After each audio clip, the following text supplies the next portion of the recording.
Question number 9। Question number 9 में लिखा हुआ है 1000 की धनराशि पर 8% का वार्षिक साधारण ब्याज पर निवेश की जाती है। प्रत्येक वर्ष के अंत में ब्याज परिकलित कीजिए। ठीक है, प्रत्येक वर्ष के बाद में ब्याज को क्या करना है? परिकलित करना है। क्या ये ब्याज एक एपी बनाते हैं? यदि ऐसा है तो इस तथ्य का प्रयोग करते हुए 30 वर्षों के अंत में ब्याज परिकलित कीजिए। ठीक है, तो हमने क्या करना है कि सबसे पहले साधारण ब्याज वाला फॉर्मूला अप्लाई करूं, क्योंकि हमें 1000 रुपए पर 8% का ब्याज निकालना है।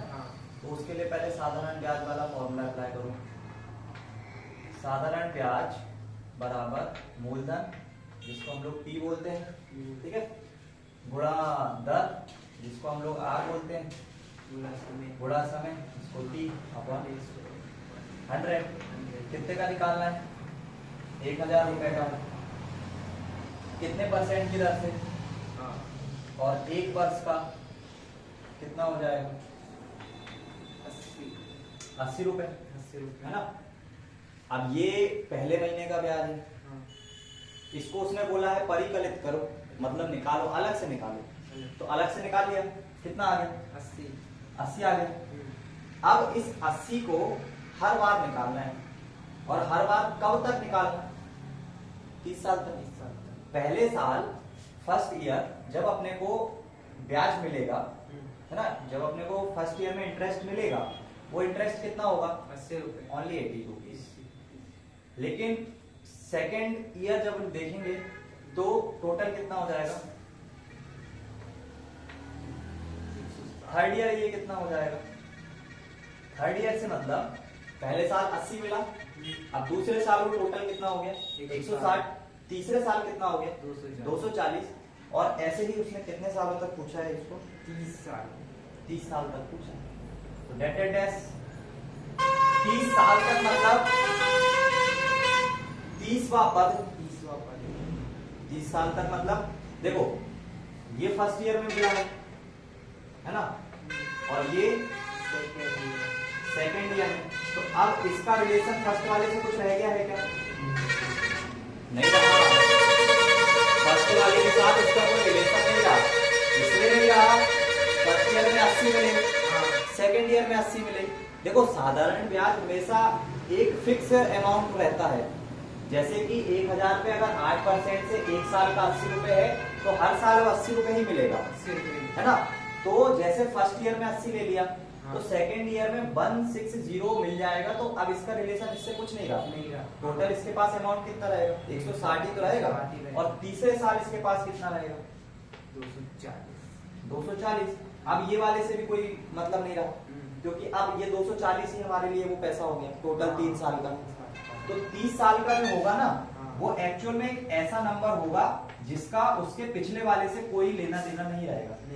क्योंकि 30 साल में जो हम अमाउंट निकालेंगे यहाँ पे, वो अमाउंट ऐसा अमाउंट होगा जिसका इसके पीछे वाले से कोई मतलब ही नहीं है, वो जोड़ के ही उतना आया है। ठीक है, तो यहाँ एक चीज पता लग रही है कि फर्स्ट वाला जो पद है वो कितना है? 80। डिफरेंस जो है वो कितना है? 80 का। और जो पद निकालना है T ऑफ N, वो कितना निकालना है? 30वां। इट मीन्स N की वैल्यू रखते हैं कितनी? 30। ठीक है, फॉर्मूला मैंने बता ही दिया है। फॉर्मूला क्या होता है? T of N equals to A plus N minus 1 into D। T of 30 is equals to 80 plus 30 minus 1 multiplied 80, है ना। 80 धन 29 गुणा 80। तो 29 गुणा 80 के लिए पहले तो लिख लो ये, यहाँ पे लिख लो 29। 8 टम 72 की 2, हासिल का 7, 8 दूनी 16, 6 और 6 12, 22 और 1 23। कितना आ जाएगा? 80 और 20 100, 2400। तो जो 30 साल तक जो उसे टोटल ब्याज मिल जाएगा, वो कितना मिल जाएगा? 2400। ठीक है, जो 30 साल बाद का ब्याज है वो कितना है टोटल? ये कितने साल का है? 30 साल का। क्वेश्चन कैसे करना है समझ में आया? सबसे पहले साधारण ब्याज निकालना है, सीरीज बनाना है, सीरीज बनाने के बाद उसका 30 वाला पद निकालना है।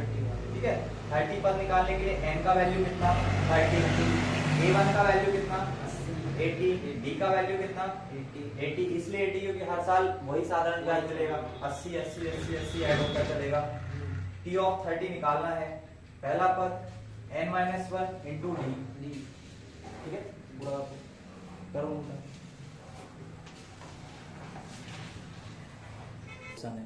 देखो उसको क्वेश्चन नंबर 10 को देखो। फूलों की एक क्यारी की पहली पंक्ति में 23 गुलाब है ना, पौधे हैं 23, दूसरी में पंक्ति में 21 पौधे, तीसरी में 19 इत्यादि, और उसकी अंतिम में कितने 5। उसने पूछा है टोटल पंक्तियां कितनी हैं। इसका मतलब किसका मान पूछ लिया, पद का।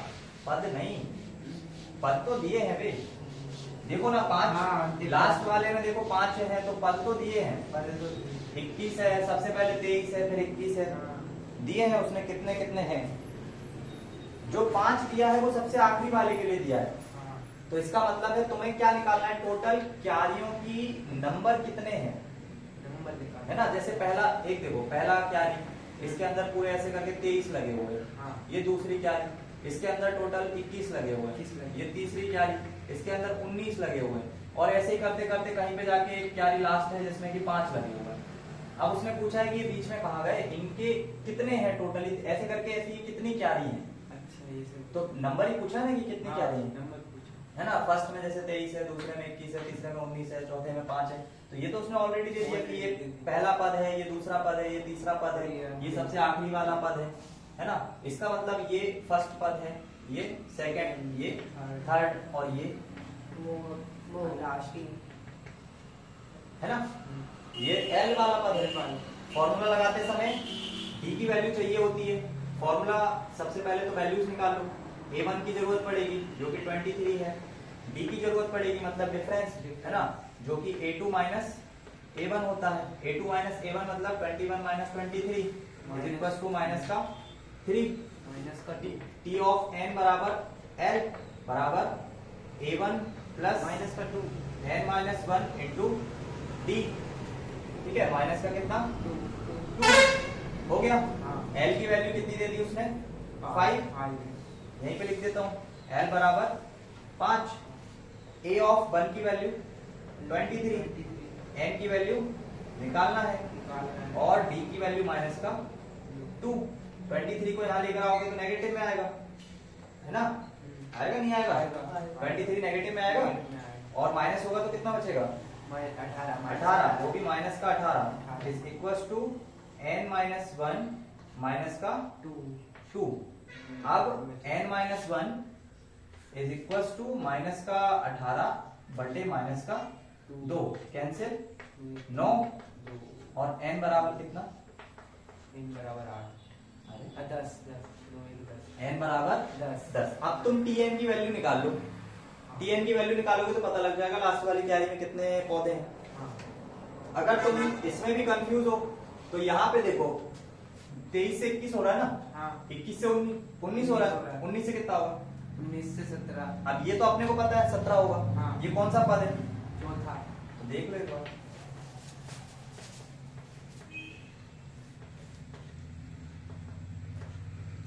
तेईस माइनस 6 कितना आएगा 17 आ गया। ठीक है, तो उसने हमसे क्या पूछा था, पद कितने हैं, टोटल क्यारियों की नंबर ऑफ क्यारीज कितनी है। तो नंबर ऑफ क्यारी कितनी है टोटल 10 है ना, जिसमें सबसे लास्ट वाली में 5 होंगे, सबसे पहले वाली में 23 होंगे। ठीक है, करो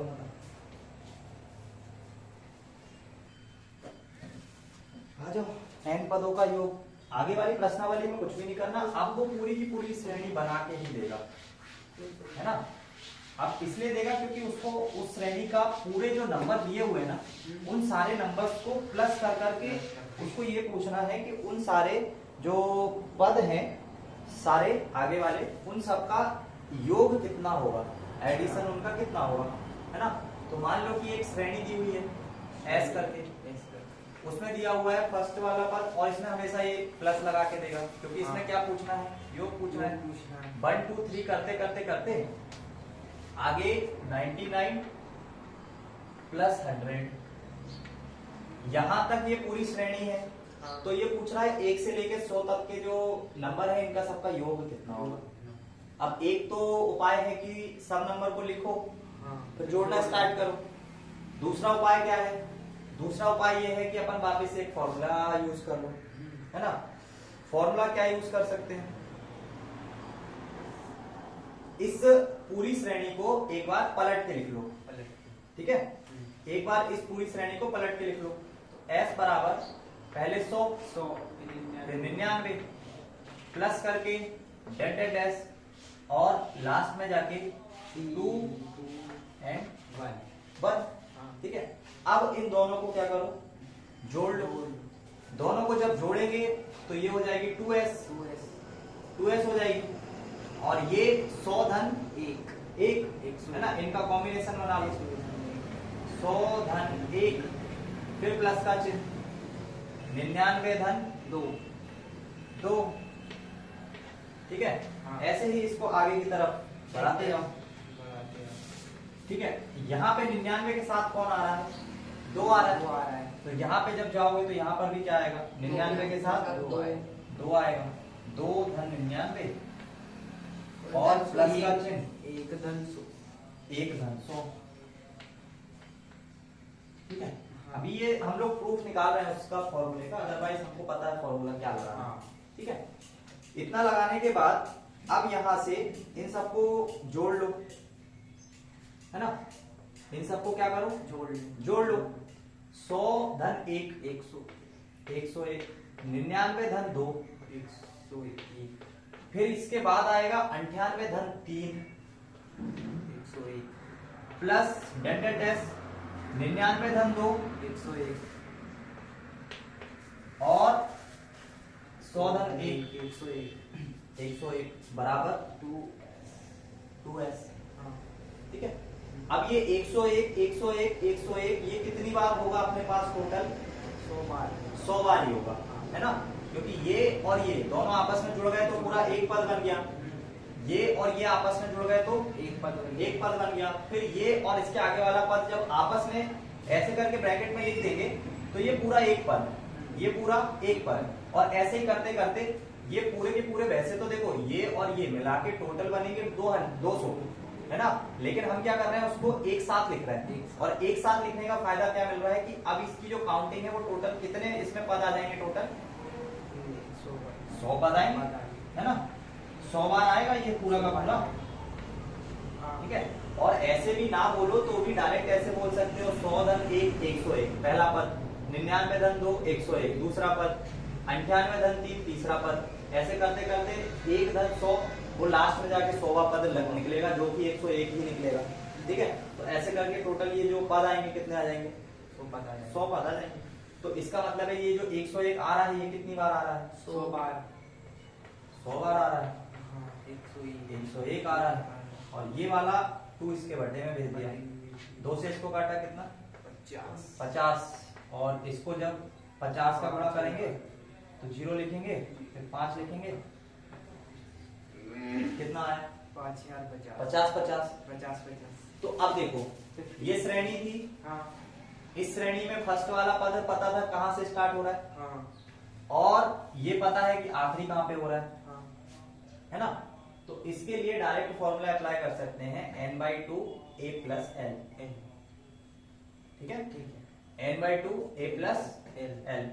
तो मतलब यहां पे लिखो फॉर्मूला s ऑफ n बराबर n/2 और a प्लस l। n/2 मतलब टोटल पद कितने हैं, दिख रहा है कितने, 1 से लेके 100 तक का। इसका मतलब यहाँ पे कितना आएगा 100 और a धन l, a की वैल्यू 1, l की वैल्यू 100 मतलब टोटल 101 और बचे 2 आगे आ गए यहीं पे। तो ये इतना 3 काम करने की जरूरत नहीं पड़ेगी, डायरेक्ट इस वाले फॉर्मूले को अप्लाई, किसी भी नंबर का पूछा है 1 2 3 4 5 6 7 8 9 10 100 तक किसी भी नंबर का करना क्या है, s बराबर ये लिखना है, वो वाला फॉर्मूला अप्लाई करना है। अगर नंबर ऑफ पद पता है तो ये याद रखना, इस श्रेणी की स्टार्टिंग कहां से करना है हमेशा, तो हमें पहला और सबसे आखिरी वाला पद पता होना चाहिए, ठीक है। और श्रेणी जो है एक समांतर क्रम वाली होनी चाहिए, ठीक है। तो उसमें हम लोग ये डायरेक्ट फॉर्मूला अप्लाई कर सकते हैं। इसके अलावा भी एक फॉर्मूला आएगा जो कि एक टूटी फूटी श्रेणी का होगा, है ना। ये वाली ऐसी श्रेणी थी इसमें पहला और सबसे आखिरी वाला पद पता था, इसलिए ये फॉर्मूला अप्लाई कर लिया। क्योंकि इसमें देखो पहले पद की जरूरत पड़ रही है और आखिरी वाले पद की जरूरत है, लेकिन जहाँ पे आखिरी वाला नहीं होगा ना वहां पे हमको दूसरा फॉर्मूला अप्लाई करना पड़ेगा। तो चूंकि यहाँ पे पता है आखिरी वाला पद क्या है, इसलिए ये फॉर्मूला अप्लाई कर रहे हैं, ठीक है। करो इसको नोट डाउन करो पहले। तो ये वाली मेथड अप्लाई करो, पहला और आखिरी पद पता है तो ये वाली मेथड अप्लाई करने से क्या होगा कि 2 मिनट के अंदर आंसर आ जाएगा, है ना। लेकिन अगर वो बड़ा वाला अप्लाई करोगे ना तो आंसर तो उससे भी आ जाएगा, थोड़ा सा टाइम लगेगा क्योंकि फॉर्मूला थोड़ा बड़ा है ना। वो फॉर्मूला जनरली हम लोग जब यूज करते हैं ना तो वो अलग वाली कैटेगरी में यूज करते हैं, जहाँ पे कि हमें श्रेणी स्टार्ट से पहला पद ना पता हो या लास्ट वाला ना पता हो, तब फिर हम लोग ये वाला अप्लाई करते हैं, ठीक है।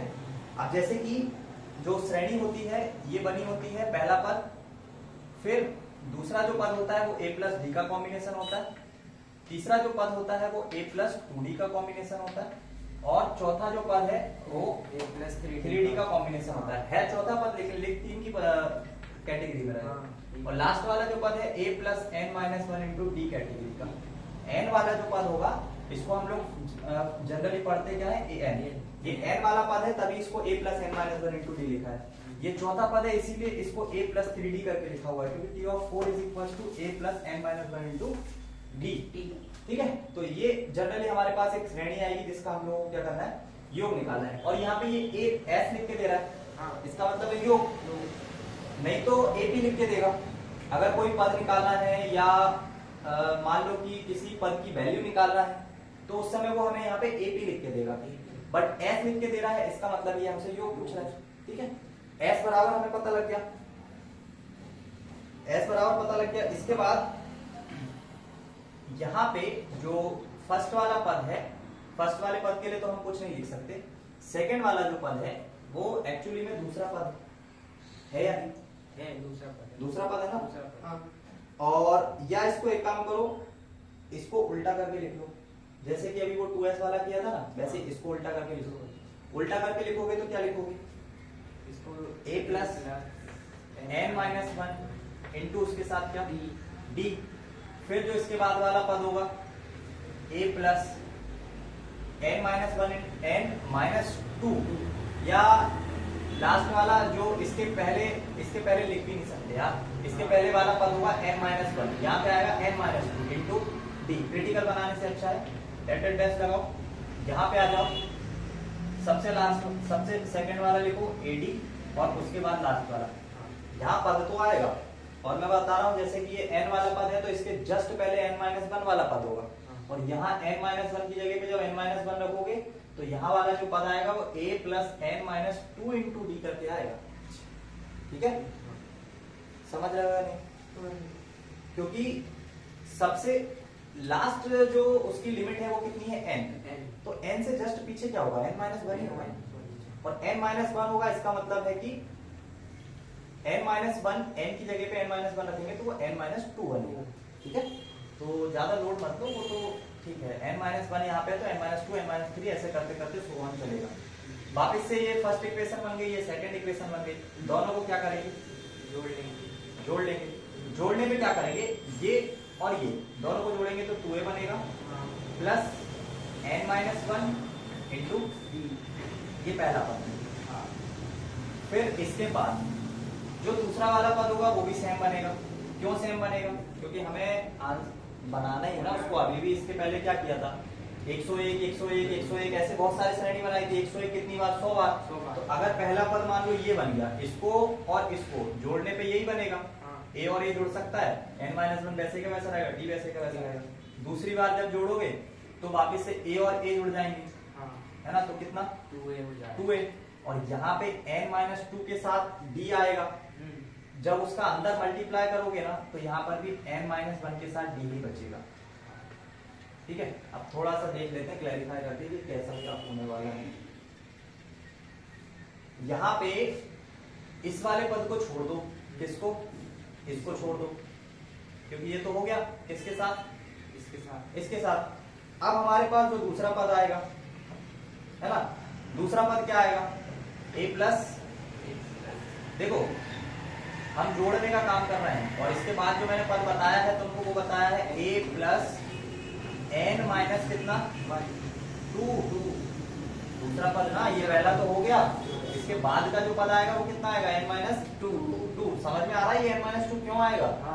क्योंकि ये तो सबसे n वाला पद है, जो n वाला पद है वो ऑलरेडी उसमें से एक कम है।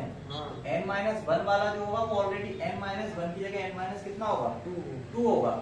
तो यहाँ पे n-1 है तो इसके जस्ट बाद वाला जो पद आएगा वो n-2 आएगा, जो कि मैंने लिख दिया।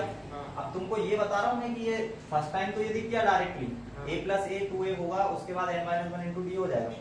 ये जो सेकंड बात बन रहा है ये भी ऐसा बनेगा या नहीं बनेगा, हम लोग चेक कर रहे हैं, है ना। चेक करने के लिए क्या कर सकते हैं, ये 2d का यहाँ मल्टीप्लाई कर सकते हैं और इस d का n में भी मल्टीप्लाई, ये a और a कितना हो जाएगा 2a, उसके बाद ये d आएगा प्लस n के साथ d आएगा और माइनस का 2d। अब ये d और ये d कैंसिल हो जाएगा, तो प्लस के साथ n के साथ d आएगा माइनस का d।